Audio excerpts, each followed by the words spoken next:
자, 지금 이 영상은 약 3개월 전이죠. 12월 1일에 멤버십 회원 전용으로 업로드가 되었었던 영상이에요. 오늘 이 영상을 구독자님들께 공개를 할 텐데요. 왜 공개를 하느냐? 사실 이 영상에서 제가 몇 가지 중요한 예측을 했었어요. 크게 중요한 건 두 가지 정도였는데, 첫 번째는 맨날 안전진단 탈락하면서 사업 좌초되고 고통받던 목동 재건축들이 싹 다 안전진단이 조만간 통과가 될 것이다 라고 예측을 했고, 실제로 지금 3개월이 지난 시점에 거의 다 통과가 됐죠. 제가 12월 1일 영상에서 조만간 통과될 것이라고 예상을 했고, 바로 한 달 뒤에 6개 단지가 안전진단을 한 번에 통과를 해버렸고요. 또 한 달 한 반 정도 뒤에 추가로 5개 단지가 안전진단을 통과하면서 이제 목동의 14개 단지 중에 2개 빼고 싹 다 안전진단이 통과된 상태. 이 2개도 현재 진행 중이어서 저는 99% 이상 통과될 거라고 봅니다. 자, 어떻게 알았을까?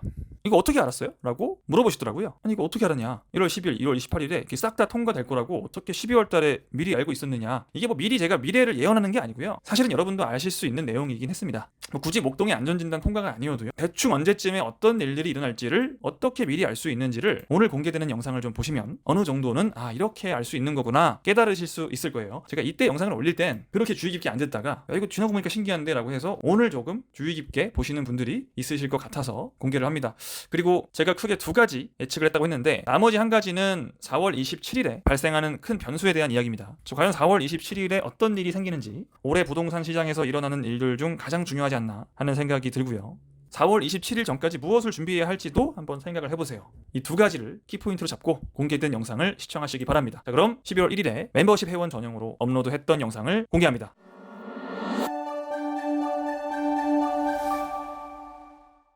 우리 모두의 부동산 구독자님들께 아주 쉬운 질문 하나만 하겠습니다. 대한민국 제1의 학군지 어디일까요? 너무 쉽다. 강남이지. 강남 8학군이지. 여러분이 강남 8학군의 정확한 뜻 아세요? 어떤 분들은 강남에 있는 학교 8개를 강남 8학군이라고 하는 거 아닌가요? 라고 물어보시는 분이 실제로 있었어요. 강남 8학군은 서울의 학군을 나누는 기준이고, 강남과 서초구에 있는 학군을 지역별로 나눠 놓은 겁니다. 강남 서초를 8학군이라고 해요. 아마 100년 안에 대한민국 최고 학군의 자리가 바뀔 가능성은 높아 보이진 않습니다. 이건 너무 쉬운 질문이었고요. 그럼 강남 다음은 어디냐? 아주 쉽죠. 어디예요? 서울대를 비롯한 특목고 의치한 모든 입학 성적에서 보여주는 데이터로는 서울시 양천구가 서초 강남 다음인데, 우리는 양천구 학군이라고 부르기보다 목동 학군이라 부릅니다. 1번지는 강남 8학군, 2번지는 목동. 너무나 당연한 거 아닙니까?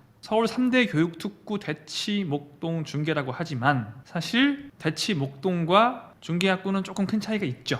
아무튼 서울의 남쪽을 대치동 학원과 강남 8학군이 담당을 한다면 서울 서부는 양천구의 목동, 서울 북부는 중계동이 담당을 하죠. 자, 그런데 이렇게 학군지 정도로만 생각하던 목동이라는 곳이 투자 가치도 전국 최고 수준인 거 알고 계세요? 목동은 학군이 좋은 곳이지만 저는 앞으로 목동을 설명할 때 학군보다는 일자리가 앞으로 아주 풍부해지는 지역, 생활 환경이 기가 막히게 좋은 지역, 그리고 가장 중요한 거, 재건축 사업성이 거의 전국에서 제일 좋은 지역이라는 수식어를 붙이고 싶어요.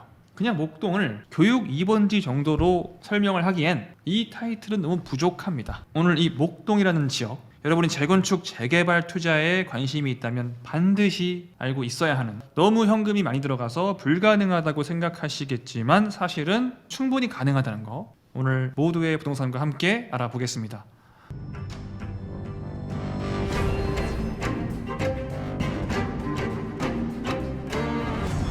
네, 안녕하세요. 오늘은 대한민국 교육 2번지라고 불리는 목동에 대한 얘기를 해볼 텐데요. 정말 목동 하면 학원가 이런 단어만 생각날 정도로 학군으로 유명한 곳이에요. 학군이 정말 좋죠. 대한민국 2위고요. 이게 이제 목동 학원가의 모습인데, 이 학원가 정말 아무나 이용할 수 없습니다. 이미 이 근처의 아파트들이 가격이 저렴하진 않으니까요. 사실 가끔 목동을 학군만 좋은 곳으로 생각하시는 분들이 계세요. 그러니까 앞으로 딱히 뭐 좋아지는 건 없지 않아? 앞으로 뭐 호재 같은 건 없지 않나? 강남은 정말 호재 덩어리죠. 끊임없이 발전하는 지역이란 인식이 있잖아요. GBC도 어디 들어와요? 강남 삼성동. 이 GBC를 포함한 잠실 마이스가 어디예요? 코엑스부터 GBC 종합운동장역을 포함한 이 지하부터 다 뚫어서 통합 개발을 하는, 그야말로 대한민국의 랜드마크도 또 강남이죠. 강남구 송파구에 걸쳐서 GTX도 다 강남으로 가고 지하철 노선은 모두 강남으로 통하죠. 모든 길은 고대엔 로마로 통했다면 한국에서 모든 길은 강남으로 통하잖아요. 모든 신규 노선들이 향하는 곳이 강남이다. 그에 비해서 조금 목동 같은 경우는 보면은 개발 호재도 딱히 안 보이고 뭔가 교통도 좋아지는 것 같지도 않고 여기가 뭐 일자리가 앞으로 들어오는 지역도 아닌 것 같고 지금은 되게 좋은 지역인데 나중에는 조금 별로이지 않을까 하는 생각을 하시는 분들이 있는데 굉장히 큰 오해다라고 저는 봅니다. 제가 아까 그랬죠. 저는 목동을 꾼지보다는 부동산 투자를 하는 사람으로서는 꾼이 좋다는 건 이미 반영이 돼 있는 거고요. 제가 강조하고 싶은 건 일자리라고요, 재건축이라고요, 생활 환경이라고요. 글쎄 라고 생각하실 수 있는데요, 이 목동이 왜 처음에 좋아졌을까요? 원래부터 목동은 되게 상급지였잖아요. 항상 굉장히 부러워하고 모두가 목표로 하는 주거 지역이었어요. 원래부터, 옛날부터. 왜 그랬을까요? 처음에 여의도에 배후 주거 지역을 건설할 때 적당한 후보지가 많지 않았어요. 바로 아래가 이제 노량진, 오른쪽이 동작구, 밑으로 가면 구로 쪽인데, 신림 이런 쪽인데, 노량진도 지금은 재개발을 하고 있지만 사실 다 빌라촌이었고요. 흑석동도 사실 지금은 엄청나게 좋아졌지만 과거엔 달동네로 유명했던 곳이에요. 여의도에 국회의원들도 있고 대한민국에서 가장 큰 교회부터 병원, 그리고 여의도 하면 뭐예요? 금융권이죠. 대한민국의 월가가 여기 있는데 이런 곳에서 거주를 할 수는 없잖아요. 빌라촌에서 거주하려고 하진 않을 거 아니에요. 사회적 지위가 있고 부가 있으신 분들이. 근처에 마땅한 데가 없는 거예요. 위에 쪽은 미군 기지고 그때 비어있는 땅 중에 가장 적절한 위치가 여기였어요. 여의도의 서쪽. 여기에 빈 땅이 많이 있더라. 목동 아파트의 전설이 시작이 됩니다. 그 이유는 제가 항상 부동산 투자할 때 꾼 자체 때문에 부동산 투자를 하는 거는 안전한 방법이긴 하지만 아주 좋은 방법은 아닌 게, 이 학군은 왜 생겼어요? 학군이 왜 좋아요? 우수한 사람들이 터를 잡고 살기 때문에 학군이 좋아지는 거예요. 이미 학벌이 좋으신 분들이 여기가 아주 좋은데 하면서 살다 보니까 학군이 좋아지고, 이 학군은 그 부동산의 윗지를 공고히 하는 역할을 하는 거지 빵 띄우는 역할이 아닙니다. 학군은 결과적인 거죠. 이 학군은 왜 생겼다고요? 이 목동의 영광은 왜 있었다고요? 여의도의 서쪽에 위치를 했고 다른 곳을 개발할 곳이 마땅치 않았기 때문에 가장 좋은 대안으로 선택이 된 거예요. 정말 한때는 여의도가 최고였습니다, 여러분. 그 시절 모든 방송국이 다 여의도에 있고 여기 정말 많이 거주하셨죠. 원래 이 목동이 여의도의 배후지 역할을 해요. 그래서 이 양천구 자체에는 일자리가 풍부하진 않지만 여의도 일자리는요, 서울 3대 일자리 구역 중 하나죠. 강남권, 종로, 그리고 여의도. 서울에서 가장 일자리가 많은 세 곳이에요. 여의도에 뭐가 있어요? 국회가 있죠. LG 트윈타워는 제가 어렸을 때는 대한민국에서 두 번째인가 세 번째로 높은 건물이었습니다.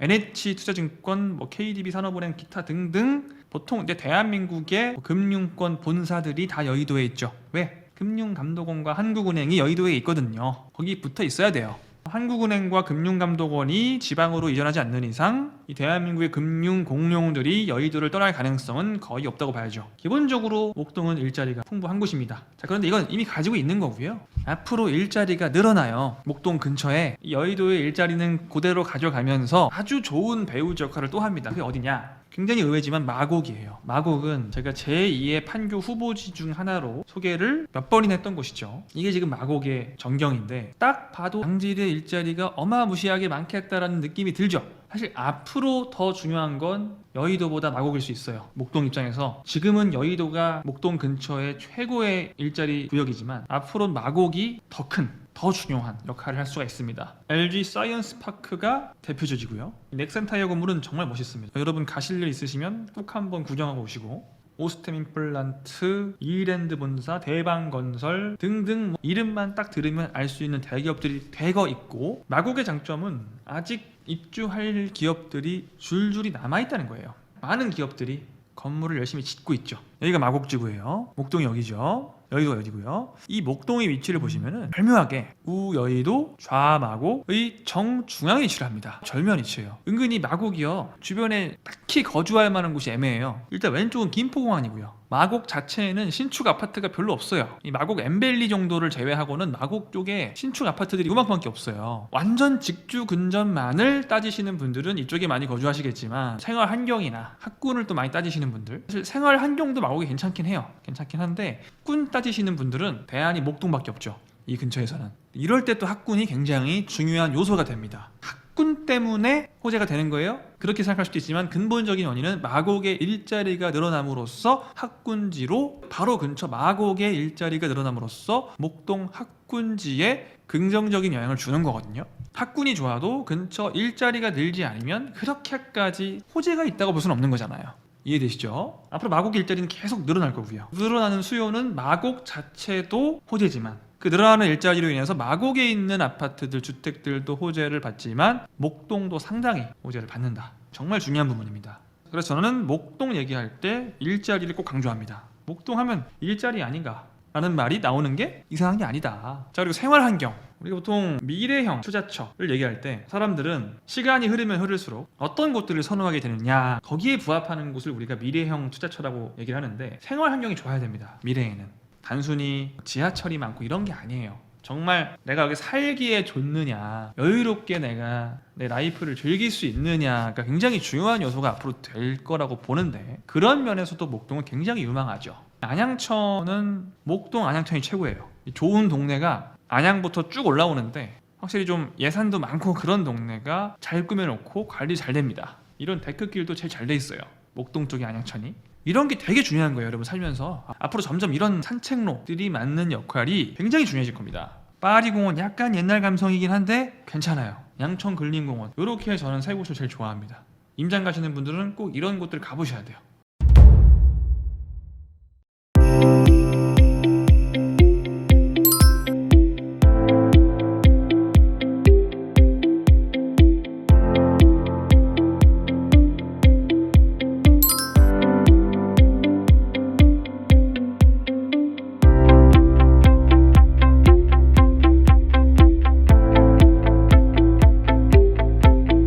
자, 지금부터 하는 얘기가 진짜입니다. 가장 중요합니다. 자, 앞으로 목동 하면 붙는 수식어, 학군이 아니에요. 재건축이에요. 재건축. 목동 재건축. 서울에서 가장 주의 깊게 봐야 할 재건축 단지라고 하면 저는 목동의 14개 단지를 꼽습니다. 이 서울이란 지역이 재건축 초기 단계에 있는 곳들이 시세 차익이 너무 적은 곳들이 많아요. 예전에 어떤 특정 지역들을 언급하면서 시세 차익이 2억 3억밖에 안 되는 재건축을 뭐하러 투자를 하느냐라고 반문을 했던 적들이 있었는데, 이 목동은 시세 차익이 정말 어마어마합니다. 목동에 어딜 추천하세요? 목동이 어디가 좋은가요? 1단지부터 14단지까지 다 좋은데요, 그 힘의 원천은 어디에서 나오느냐? 이 용적률에서 나와요. 이렇게까지 용적률이 낮은 곳이 지금까지 남아있는 곳이 거의 없어요. 상급지 중에서는 이미 다 재건축을 끝냈죠. 목동 1단지부터 모든 단지에 용적률이 150이 넘는 곳이 없죠. 123, 2단지 124, 3단지 122, 4단지 안 나오네. 5단지 116, 정말 낮죠. 116, 6단지 139, 7단지 125, 8단지 156, 9단지 133, 10단지 123, 11단지 120, 12단지 119, 13단지 159, 14단지 146으로 8단지와 13단지를 제외하고는 150이 넘는 곳이 없어요. 이 용적률은 무엇을 의미한다고 했죠? 추후에 받게 될 신축, 결국 재건축이라는 거는 신축을 몇 평 받을 거냐가 제일 중요한데, 이걸 우리는 용적률을 보면 대충 알 수 있다고 했어요. 자, 예를 들면 목동 신시가지 7단지를 볼게요. 평형 구성이 21평, 22평, 23, 27, 32, 36인데 대략 20평대, 30평대가 있잖아요. 그럼 이 아파트를 재건축을 했을 때 32평을 가지고 계신 분은 신축을 32평 받을까요? 그럴 리가 없죠. 절대 그럴 리가 없습니다. 36평 가지신 분은 그대로 36평을 받을까요? 절대 그럴 리가 없습니다, 여러분. 자, 여러분, 이 36평은요, 지금은 36평이지만 신축이 되고 나면 이분은 몇 평짜리 신축을 받느냐? 충분히 50평 정도는 확보하는데 무리가 없다. 왜? 용적률이 125이기 때문에. 어떻게 아냐고요? 용적률이라는 건 나중에 신축을 지을 때는 125로 안 짓죠. 얼마 정도로 지어요? 한 280 정도로 건축을 할 거예요. 신축은 지금은 얼마예요? 125죠. 만약에 재건축을 했을 때 이 평형 그대로 짓는다면, 신축을 21평은 240세대, 27평은 1152세대, 36평은 609세대 전체를 똑같이 짓는다면 그 신축의 용적률도 125가 될 텐데 그렇게 지을 리는 없잖아요. 그래서 보통 재건축을 하게 되면 이 편형을 늘립니다. 이 편형을 늘려서 용적률 280을 다 이걸로만 채우진 않고 일반 분양을 또 하죠. 이 편형도 키우고 일반 분양을 하기도 해서 280을 채우는 거예요. 보통 이제 용적률이 이미 만약에 한 180, 190이 돼 있다면 평형을 늘릴 수 있는 여유가 없어요. 벌써 280까지 얼마 안 남았기 때문에 일반 분양으로 이 남은 용적률을 다 채워야 돼요. 그래야 분담금 부담이 거의 없겠죠. 125면 이 평형 자체도 키우면서 일반 분양을 많이 하는데 무리가 없다는 거예요. 용적률이 190 정도가 될 때까지는 이 편형을 키우고 남는 용적률을 가지고 일반 분양을 한다라는 개념으로 가도 괜찮다는 거예요. 목동 정도면 거의 조합원들이 200까지 채워도 무리가 없죠. 그럼 보세요. 조합원들이 280 중에 200까지 먹는다고 치고 125를 나눠보면 1.6배 정도가 되는 거예요. 1.6배를 전반적으로 키울 수 있다는 거예요. 36평짜리를 50평대로 키워도 용적률이 200 정도밖에 안 된다는 얘기예요. 근데 물론 이제 이거는 모든 평수를 똑같이 1.6배를 할 수는 없을 거고 대략 한 17평 정도 키워주는 방향으로 가지 않을까 싶어요. 전반적으로. 그러니까 지금 이거 21평, 22평 가지고 계신 분들도 나중에 22평을 받는 게 아니라는 걸, 그게 중요한 거예요. 이것도 30평대 이상, 33평은 당연한 거고 거의 40평 정도를 받을 수 있어요. 그러니까 여러분 지금 여기에 적혀있는 평형은 가짜예요. 얘네들은 한 37평에서 40평 정도를 신축을 분양받을 것 같고요. 27평 가지고 있어요. 40평대 초반. 32평 가지고 있어. 절대적으로 그런 건 아니지만 대체적으로 약 50평 가까이. 36평이야 54평 정도는 그렇게 어렵지 않게 키우고도 일반 분양을 많이 해서 큰 분담금 없이 갈 수 있다. 아니면 평형을 약간 줄여서 분담금을 아예 없게 할 수도 있고요. 선택은 조합의 몫인데 아무튼 36평 가지고 있으면 50평대 받는 거는 사실상 기정사실이다라고 저는 봅니다. 자, 그러면 36평짜리가 25억이라고 했을 때 지금은 이 가격보다 약간 낮겠죠. 심지어 25억이라고 해도 결국 50평대를 받게 되는데 25억이라고 해도 이걸 내가 지금의 가격과 비교를 해보면 이 입지에 50평대 신축을 내가 25억에 사는 셈이면 평당가 5천도 안 되게 사는 셈이죠. 목동 학원가 바로 앞에 신축을 평당 5천도 안 되게 사는 셈이니까 이건 뭐 시세 차익이 어마어마한 거죠. 아무리 못해도 평당가가 8천 정도는 된다고 보는데 이 입지에 신축이 있으면 평당가를 8천 잡았을 때도 더 보시는 분들도 계시지만 저는 일단 이렇게 할게요. 54평이면 43억이에요. 43억. 이 위치에 신축 54평이 있으면 43억인데 이걸 우리는 얼마에 산다? 25억도 지금 안 합니다. 25억이 안 되는 금액으로 매수가 가능하다. 시세 차익 거의 약 20억 정도의 차익이 있는 거죠. 이런 차익이 나오는 곳은 반포동 정도, 압구정 이 정도 말고는 강남에도 하기 어렵습니다. 의외로 강남은 재건축 후보지들도 많이 비싸요. 재건축 초기 단계에 있는 친구들도 많이 비싸서 신축과 거의 붙어있는 경우가 많습니다. 목동 같은 경우에는 신축과 굉장히 차이가 크죠. 이 위치에 있을 신축과의 차이가 엄청나게 커요. 이게 재건축 사업선이거든요. 근데 왜 목동은 그러면 이렇게 큰 거냐? 목동 재건축은요 은근히 상승장 때 생각보다 많이 안 올랐어요. 생각보다 그렇게 많이 오르지 않았습니다. 왜? 첫 번째는 여기 써있죠. 토지거래 허가구역. 정말 신기한 게 용산에 110억씩 하는 한남동도 토지거래 허가구역이 아니에요. 그 유명한 부자들이 요트 타고 논다는 반포동도 토지거래 허가구역이 아니에요. 근데 목동은 토지거래 허가구역이에요. 너무 억울하죠. 우리가 물론 좋은 입지 맞지만 새들도 아닌데 우린 왜 걸린 거야? 라는 울분을 충분히 토할 수 있는 곳이죠. 토지거래 허가구역이 되면은 19억이면 19억 현금이 다 있어야만 이 주택을 매수할 수 있는 거예요. 또 15억 초과하는 주택은 여태까지 있는 대출도 제한되기 때문에 대출도 안 돼. 전세도 못 껴. 오로지 100% 현금으로만 매수할 수 있는 지역이 돼버려요. 세상에 그 어느 곳도, 어느 나라, 어느 지역도 100% 현금으로만 부동산을 매수할 수 있는 지역은 거의 없습니다. 그 거의 없는 지역 중 하나가 대한민국의 목동이에요. 제값을 받기가 어려워요. 이게 하나 있었고요. 이거보다 훨씬 큰 게 뭐였냐? 투자자들을 공포에 떨게 만들었던, 목동 들어가 볼까 했다가 아니야 안돼 목동 안 될 것 같아 라고 주저하게 만든 가장 큰 원인은 토지거래 허가구역이 아니라 내가 현금이 있는데도 사업성 좋은 거 알겠어, 너무 좋은 거 알겠는데 보니까 안전진단을 3군데가 했는데 목동이 안전진단을 3군데 중에 2군데가 탈락하더라. 3분의 2가 안전진단을 탈락하더라. 너무 무섭잖아요. 재건축 투자하는 사람 입장에서는 안전진단을 3개 중에 2개가 떨어진다는 거는 너무 무서운 거거든요. 이게 3군데 중에 2개가 되고 1개가 떨어져도 너무 무서운 건데, 떨어지는 게 더 많다는 거는 아무리 시세 차익이 크고 아무리 재건축 사업성이 좋아도 재건축이 안 되면 소용없는 거 아니에요. 모든 게. 목동은 재건축 안전진단이 안 되는 곳이구나 라는 인식이 생겨버립니다. 2020년에 물론 가격은 많이 올랐지만 우리가 2020년부터 2021년까지의 상승장이 얼마나 대단했습니까? 2020년 때도 거의 19억 20억을 했었어요. 지금 최고점 찍었을 때가 25억이니까 되게 안 오른 거예요. 다른 지역에 비하면은 22억에서 15억 된 거는 진짜 안 오른 거예요. 조금 작은 평수로 볼까요? 구단지 볼게요. 20년도에 13억이었다가 최고점이